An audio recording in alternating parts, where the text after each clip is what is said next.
ಆಕಾಶವಾಣಿ ವಾರ್ತೆಗಳು. ಓದುತ್ತಿರುವವರು ಸರ್ವಮಂಗಳ ಎಂ ಕುಶಾಲ್. ಮುಖ್ಯಾಂಶಗಳು. ಅಸ್ಸಾಂನಲ್ಲಿ ಇಂದು ಪ್ರಧಾನಮಂತ್ರಿ ಕಿಸಾನ್ ಸಮ್ಮಾನ್ ನಿಧಿಯ 22ನೇ ಕಂತಿನ ಹಣ ಬಿಡುಗಡೆ ಮಾಡಿದ ಪ್ರಧಾನಿ ನರೇಂದ್ರ ಮೋದಿ.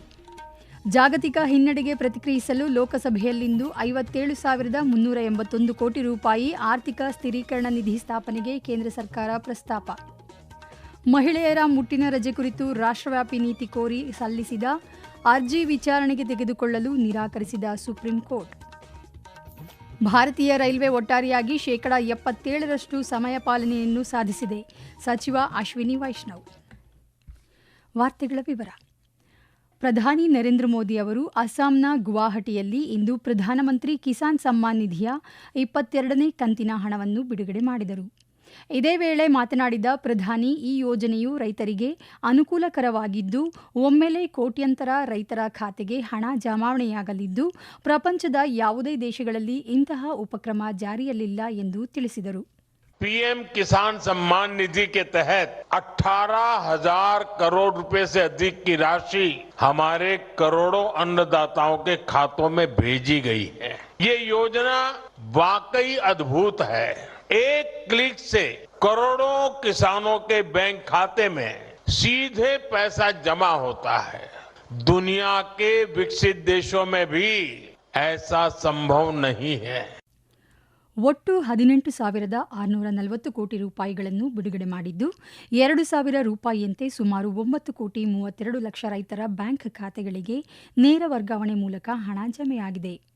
ಈ ಯೋಜನೆಯಡಿ ಇದುವರೆಗೆ ರೈತರಿಗೆ 4,09,000 ಕೋಟಿ ರೂಪಾಯಿಗಳಿಗೂ ಹೆಚ್ಚಿನ ಹಣವನ್ನು ವರ್ಗಾಯಿಸಲಾಗಿದೆ. ಈ ಯೋಜನೆಯಡಿ ಸರ್ಕಾರ ರೈತರಿಗೆ ವರ್ಷಕ್ಕೆ 3 ಕಂತುಗಳಲ್ಲಿ 6,000 ರೂಪಾಯಿ ನೀಡುತ್ತಿದ್ದು ಇಲ್ಲಿಯವರೆಗೆ 22 ಕಂತುಗಳನ್ನು ನೀಡಲಾಗಿದೆ. ಸರ್ಕಾರವು ಒಟ್ಟಾರೆ ದೇಶದ ಸಮಗ್ರ ಆರ್ಥಿಕ ಚೌಕಟ್ಟನ್ನು ಬಲಪಡಿಸಿದೆ ಎಂದು ಕೇಂದ್ರ ಹಣಕಾಸು ಸಚಿವೆ ನಿರ್ಮಲಾ ಸೀತಾರಾಮನ್ ಹೇಳಿದ್ದಾರೆ. ಲೋಕಸಭೆಯಲ್ಲಿಂದು 2025-26ರ 2ನೇ ಹಂತದ ಅನುದಾನಗಳ ಪೂರಕ ಬೇಡಿಕೆಗಳ ಕುರಿತ ಚರ್ಚೆಗೆ ಉತ್ತರಿಸಿದ ಸಚಿವರು, ಇದು ರಾಷ್ಟ್ರವು ಹಣಕಾಸಿನ ಬಲವರ್ಧನೆಯ ಮಾರ್ಗಸೂಚಿಯಿಂದ ವಿಮುಖವಾಗದೆ ವಿವಿಧ ರೀತಿಯ ಆರ್ಥಿಕ ಆಘಾತಗಳನ್ನು ಎದುರಿಸಲು ಸಹಾಯ ಮಾಡಿದೆ ಎಂದು ತಿಳಿಸಿದರು. ಜಾಗತಿಕ ಹಿನ್ನಡೆಗಳಿಗೆ ಭಾರತ ಪ್ರತಿಕ್ರಿಯಿಸಲು ಸಹಾಯಕವಾಗುವಂತೆ 57,381 ಕೋಟಿ ರೂಪಾಯಿಗಳ ಆರ್ಥಿಕ ಸ್ಥಿರೀಕರಣ ನಿಧಿ ಸ್ಥಾಪನೆ ಕುರಿತು ಪ್ರಸ್ತಾಪಿಸಲಾಗಿದೆ ಎಂದು ಅವರು ಮಾಹಿತಿ ನೀಡಿದರು. ಇತ್ತೀಚಿನ ಜಾಗತಿಕ ಬಿಕ್ಕಟ್ಟು, ಅನಿರೀಕ್ಷಿತ ಪೂರೈಕೆ ಸರಪಳಿ ಆಚರಣೆಗಳು ಮತ್ತು ಆರ್ಥಿಕತೆಯ ಉಪವಲಯಗಳ ಅನಿರೀಕ್ಷಿತ ಆಘಾತಗಳಿಗೆ ಭಾರತ ಪ್ರತಿಕ್ರಿಯಿಸಲು ಈ ನಿಧಿಯು ಅನುವು ಮಾಡಿಕೊಡುತ್ತದೆ. ಪೂರೈಕೆ ಸರಪಳಿ ಅಡಚಣೆಗಳು ಮತ್ತು ಎಲ್ಪಿಜಿ ಅನಿಲ ಬೇಡಿಕೆ ಸೇರಿದಂತೆ ಯಾವುದೇ ಅನಿರೀಕ್ಷಿತ ಘಟನೆಗಳನ್ನು ಎದುರಿಸಲು ಸರ್ಕಾರ ಸಿದ್ಧವಾಗಿದೆ ಎಂದು ತಿಳಿಸಿದರು. ಈ ಪೂರಕ ಅನುದಾನ ಬೇಡಿಕೆಯಲ್ಲಿ ರಕ್ಷಣಾ ಸೇವೆಗಳ ಆದಾಯಕ್ಕಾಗಿ 41,430 ಕೋಟಿ ರೂಪಾಯಿಗಳನ್ನು ಹಂಚಿಕೆ ಮಾಡಲಾಗುತ್ತಿದೆ. ಮಾಜಿ ಸೈನಿಕರಿಗೆ ಆರೋಗ್ಯ ಸೇವೆಗಳಲ್ಲಿ ಯಾವುದೇ ಕೊರತೆ ಉಂಟಾಗದಂತೆ ನೋಡಿಕೊಳ್ಳಲು ಅವರ ಆರೋಗ್ಯ ಯೋಜನೆಗೆ ಹೆಚ್ಚುವರಿಯಾಗಿ 6,140 ಕೋಟಿ ರೂಪಾಯಿಗಳನ್ನು ಒದಗಿಸಲಾಗುತ್ತಿದೆ ಎಂದು ನಿರ್ಮಲಾ ಸೀತಾರಾಮನ್ ಮಾಹಿತಿ ನೀಡಿದರು. ಮಹಿಳಾ ವಿದ್ಯಾರ್ಥಿಗಳು ಮತ್ತು ಕಾರ್ಮಿಕರಿಗೆ ಮುಟ್ಟಿನ ರಜೆ ನೀಡುವ ರಾಷ್ಟ್ರವ್ಯಾಪಿ ನೀತಿಯನ್ನು ಕೋರಿ ಸಲ್ಲಿಸಲಾದ ಸಾರ್ವಜನಿಕ ಹಿತಾಸಕ್ತಿ ಅರ್ಜಿಯನ್ನು ವಿಚಾರಣೆಗೆ ತೆಗೆದುಕೊಳ್ಳಲು ಸುಪ್ರೀಂ ಕೋರ್ಟ್ ಇದನ್ನು ನಿರಾಕರಿಸಿತು. ಇಂತಹ ನೀತಿ ಜಾರಿಯಾದ ಸನ್ನಿವೇಶದಲ್ಲಿ ಯಾರೂ ಅವರಿಗೆ ಉದ್ಯೋಗ ನೀಡುವುದಿಲ್ಲ. ಅಂತಹ ನಿಬಂಧನೆಯು ಉದ್ದೇಶಪೂರ್ವಕವಾಗಿ ಲಿಂಗ ಅಸಮಾನತೆಗಳನ್ನು ಬಲಪಡಿಸುವಂತಾಗಲಿದೆ ಎಂದು ಸುಪ್ರೀಂ ಕೋರ್ಟ್ ಅಭಿಪ್ರಾಯಪಟ್ಟಿದೆ. ಆದಾಗ್ಯೂ ಸಕ್ಷಮ ಪ್ರಾಧಿಕಾರವು ಪ್ರಾತಿನಿಧ್ಯವನ್ನು ಪರಿಗಣಿಸಬಹುದು ಮತ್ತು ಎಲ್ಲ ಸಂಬಂಧಿತ ಪಾಲುದಾರರೊಂದಿಗೆ ಸಮಾಲೋಚಿಸಿದ ನಂತರ ಮುಟ್ಟಿನ ರಜೆಯ ಕುರಿತು ನೀತಿಯನ್ನು ರೂಪಿಸುವ ಸಾಧ್ಯತೆಯನ್ನು ಪರಿಶೀಲಿಸಬಹುದು ಎಂದು ಮುಖ್ಯ ನ್ಯಾಯಮೂರ್ತಿ ಸೂರ್ಯಕಾಂತ್ ಮತ್ತು ನ್ಯಾಯಮೂರ್ತಿ ಜೋಯ್ಮಲ್ಯಾ ಬಾಚ್ಕಿ ಅವರನ್ನೊಳಗೊಂಡ ಪೀಠ ಹೇಳಿದೆ. ಭಾರತೀಯ ರೈಲ್ವೆ ಒಟ್ಟಾರೆಯಾಗಿ 77% ಸಮಯ ಪಾಲನೆಯನ್ನು ಸಾಧಿಸಿದೆ ಮತ್ತು 24 ರೈಲ್ವೆ ವಿಭಾಗಗಳು 90%ಕ್ಕಿಂತ ಹೆಚ್ಚು ಸಮಯ ಪಾಲನೆಯನ್ನು ದಾಖಲಿಸಿವೆ ಎಂದು ರೈಲ್ವೆ ಸಚಿವ ಅಶ್ವಿನಿ ವೈಷ್ಣವ್ ತಿಳಿಸಿದ್ದಾರೆ. ರಾಜ್ಯಸಭೆಯಲ್ಲಿ ಪ್ರಶ್ನೋತ್ತರ ಅವಧಿಯಲ್ಲಿ ಪ್ರಶ್ನೆಯೊಂದಕ್ಕೆ ಉತ್ತರಿಸಿದ ಅಶ್ವಿನಿ ವೈಷ್ಣವ್, ನಿಗದಿತ ಸಮಯದ ಮಿತಿಯೊಳಗೆ ಬರುವ ರೈಲುಗಳ ಶೇಕಡಾವಾರು ಪ್ರಮಾಣದಿಂದ ಸಮಯ ಪಾಲನೆಯನ್ನು ಅಳೆಯಲಾಗುತ್ತದೆ ಮತ್ತು ತನ್ನ ವಿಶಾಲ ಜಾಲದ ಕಾರ್ಯಕ್ಷಮತೆಯನ್ನು ಸುಧಾರಿಸಲು ರೈಲ್ವೆಯು ಬಹುತಂತ್ರಗಳನ್ನು ಅಳವಡಿಸಿಕೊಂಡಿದೆ ಎಂದು ಹೇಳಿದರು. ರೈಲು ವೇಳಾಪಟ್ಟಿಗಳಲ್ಲಿನ ರಚನಾತ್ಮಕ ಸಮಸ್ಯೆಗಳನ್ನು ಗುರುತಿಸಲು ಮತ್ತು ಪರಿಹರಿಸಲು ಮಾಹಿತಿ ತಂತ್ರಜ್ಞಾನ ಆಧಾರಿತ ವ್ಯವಸ್ಥೆಗಳು, ಕೃತಕ ಬುದ್ಧಿಮತ್ತೆ ಆಧಾರಿತ ವಿಶ್ಲೇಷಣೆ ಸೇರಿದಂತೆ ಸುಧಾರಿತ ತಾಂತ್ರಿಕ ಸಾಧನಗಳನ್ನು ನಿಯೋಜಿಸಲಾಗಿದೆ ಎಂದು ಅವರು ಹೇಳಿದರು. ವಿಭಾಗವಾರು ಕಾರ್ಯಕ್ಷಮತೆಯ ವಿವರಗಳನ್ನು ಒದಗಿಸಿದ ಅವರು 43 ವಿಭಾಗಗಳು 80%ಕ್ಕಿಂತ ಹೆಚ್ಚು ಸಮಯ ಪಾಲನೆಯನ್ನು ಸಾಧಿಸಿವೆ ಎಂದು, ವಿಭಾಗವು 95%ಕ್ಕಿಂತ ಹೆಚ್ಚು ಸಮಯ ಪಾಲನೆಯನ್ನು ದಾಖಲಿಸಿದೆ ಎಂದು ಹೇಳಿದರು. ಈ ವಾರ್ತೆಗಳನ್ನು ಆಕಾಶವಾಣಿಯಿಂದ ಕೇಳುತ್ತಿದ್ದೀರಿ.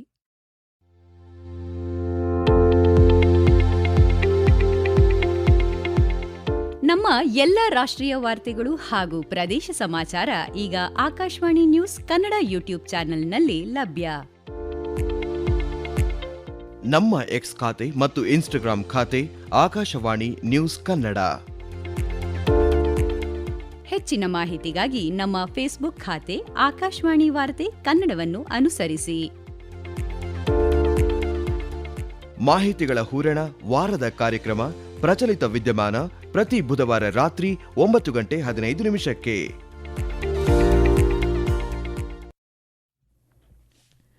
ವಾಣಿಜ್ಯ ಮತ್ತು ಇತರ ಗಣಿಗಳು 200 ದಶಲಕ್ಷ ಟನ್ ಕಲ್ಲಿದ್ದಲು ಉತ್ಪಾದನೆಯ ಮೈಲಿಗಲ್ಲು ದಾಟಿದೆ. ಈ ಮೂಲಕ ಭಾರತದ ಕಲ್ಲಿದ್ದಲು ವಲಯ ಮಹತ್ವದ ಮೈಲಿಗಲ್ಲು ಸಾಧಿಸಿದೆ ಎಂದು ಕೇಂದ್ರ ಸರ್ಕಾರ ತಿಳಿಸಿದೆ. ಈ ಸಾಧನೆಯು ವಿವಿಧ ಕೇಂದ್ರ ಮತ್ತು ರಾಜ್ಯ ಸಾರ್ವಜನಿಕ ವಲಯದ ಉದ್ಯಮಗಳ ಸಾಮೂಹಿಕ ಪ್ರಯತ್ನಗಳು ಮತ್ತು ಖಾಸಗಿ ವಲಯದ ಭಾಗವಹಿಸುವವರ ಅಚಲ ಬದ್ಧತೆಯನ್ನು ಪ್ರತಿಬಿಂಬಿಸುತ್ತದೆ ಎಂದು ಕಲ್ಲಿದ್ದಲು ಸಚಿವಾಲಯ ಹೇಳಿದೆ. ದೇಶದ ಕಲ್ಲಿದ್ದಲು ರವಾನೆಯು ಸ್ಥಿರವಾದ ಮೇಲ್ಮುಖ ಪಥವನ್ನು ಕಾಯ್ದುಕೊಂಡಿದೆ. ವರ್ಷದಿಂದ ವರ್ಷಕ್ಕೆ 7%ಕ್ಕಿಂತ ಹೆಚ್ಚು ಬೆಳವಣಿಗೆಯನ್ನು ದಾಖಲಿಸುವ ಮೂಲಕ ಸುಮಾರು 182 ದಶಲಕ್ಷ ಟನ್ನಿಂದ 197 ದಶಲಕ್ಷ ಟನ್ಗಿಂತಲೂ ಉತ್ಪಾದನೆ ಹೆಚ್ಚಾಗಿದೆ. ರವಾನೆಯಲ್ಲಿನ ಈ ನಿರಂತರ ಏರಿಕೆಯು ದೇಶದ ಇಂಧನ ಅವಶ್ಯಕತೆಗಳನ್ನು ಪೂರೈಸುವ ಇಂಧನ ವಲಯದ ಬೆಳೆಯುತ್ತಿರುವ ಸಾಮರ್ಥ್ಯವನ್ನು ಪ್ರತಿಬಿಂಬಿಸುತ್ತದೆ ಮತ್ತು ಪ್ರಮುಖ ಗ್ರಾಹಕ ವಲಯಗಳಿಗೆ ವಿಶ್ವಾಸಾರ್ಹ ಕಲ್ಲಿದ್ದಲು ಪೂರೈಕೆಯನ್ನು ಖಚಿತಪಡಿಸುತ್ತದೆ. ದೇಶದ ಇಂಧನ ಪರಿಸರ ವ್ಯವಸ್ಥೆಯು ಪ್ರಮುಖ ಚಾಲಕವಾಗಿ ಕ್ಯಾಪ್ಟಿವ್ ಮತ್ತು ವಾಣಿಜ್ಯ ಕಲ್ಲಿದ್ದಲು ಗಣಿಗಾರಿಕೆಯನ್ನು ಮತ್ತಷ್ಟು ಮುನ್ನಡೆಸುವ ಸರ್ಕಾರಗಳ ಬದ್ಧತೆಯನ್ನು ಈ ಬೆಳವಣಿಗೆಯು ಪ್ರತಿಬಿಂಬಿಸುತ್ತದೆ ಎಂದು ಕಲ್ಲಿದ್ದಲು ಸಚಿವಾಲಯ ತಿಳಿಸಿದೆ. ಲಿಂಗತ್ವ ಅಲ್ಪಸಂಖ್ಯಾತ ವ್ಯಕ್ತಿಗಳ ಹಕ್ಕು ರಕ್ಷಣೆ ತಿದ್ದುಪಡಿ ಮಸೂದೆ 2026 ಸಾಮಾಜಿಕ ಮತ್ತು ನ್ಯಾಯ ಖಾತೆ ಸಚಿವ ಡಾ ವೀರೇಂದ್ರ ಕುಮಾರ್ ಲೋಕಸಭೆಯಲ್ಲಿಂದು ಮಂಡಿಸಿದ್ದಾರೆ. ಈ ಮಸೂದೆಯು 2019 ಲಿಂಗತ್ವ ಅಲ್ಪಸಂಖ್ಯಾತ ವ್ಯಕ್ತಿಗಳ ಹಕ್ಕು ರಕ್ಷಣೆ ಕಾಯ್ದೆಯನ್ನು ತಿದ್ದುಪಡಿ ಮಾಡುವ ಗುರಿ ಹೊಂದಿದೆ. ನವದೆಹಲಿಯಲ್ಲಿಂದು ನಡೆದ ರಾಷ್ಟ್ರೀಯ ಸಂಯೋಜಕ ಉತ್ಪಾದನಾ ವಿಚಾರ ಸಂಕಿರಣ 2026ರಲ್ಲಿ ಭಾರತೀಯ ಸೇನೆ ಭಾಗವಹಿಸಿತು. ಭಾರತದ ಉತ್ಪಾದನಾ ಪರಿಸರ ವ್ಯವಸ್ಥೆಯನ್ನು ಬಲಪಡಿಸುವಲ್ಲಿ ಮತ್ತು ಕಾರ್ಯತಂತ್ರದ ಸಾಮರ್ಥ್ಯಗಳನ್ನು ಹೆಚ್ಚಿಸುವಲ್ಲಿ ಸಂಯೋಜಕ ಉತ್ಪಾದನೆಯ ಹೆಚ್ಚುತ್ತಿರುವ ಪಾತ್ರದ ಕುರಿತು ಚರ್ಚಿಸಲು ಈ ವಿಚಾರ ಸಂಕಿರಣವು ಸರ್ಕಾರ, ಸಶಸ್ತ್ರ ಪಡೆಗಳು, ಶೈಕ್ಷಣಿಕ ಮತ್ತು ಉದ್ಯಮದ ಪ್ರತಿನಿಧಿಗಳನ್ನು ಒಟ್ಟುಗೂಡಿಸಿತು. ರಾಷ್ಟ್ರೀಯ ಪಾಲುದಾರರೊಂದಿಗೆ ತೊಡಗಿಸಿಕೊಳ್ಳಲು ಮತ್ತು ಸಂಯೋಜಕ ಉತ್ಪಾದನಾ ತಂತ್ರಜ್ಞಾನಗಳ ತ್ವರಿತ ಅಳವಡಿಕೆಗೆ ಮಾರ್ಗಗಳನ್ನು ಅನ್ವೇಷಿಸಲು ಭಾರತೀಯ ಸೇನೆಗೆ ಈ ವಿಚಾರ ಸಂಕಿರಣವು ಒಂದು ಪ್ರಮುಖ ವೇದಿಕೆ ಒದಗಿಸಿದೆ ಎಂದು ರಕ್ಷಣಾ ಸಚಿವಾಲಯ ತಿಳಿಸಿದೆ.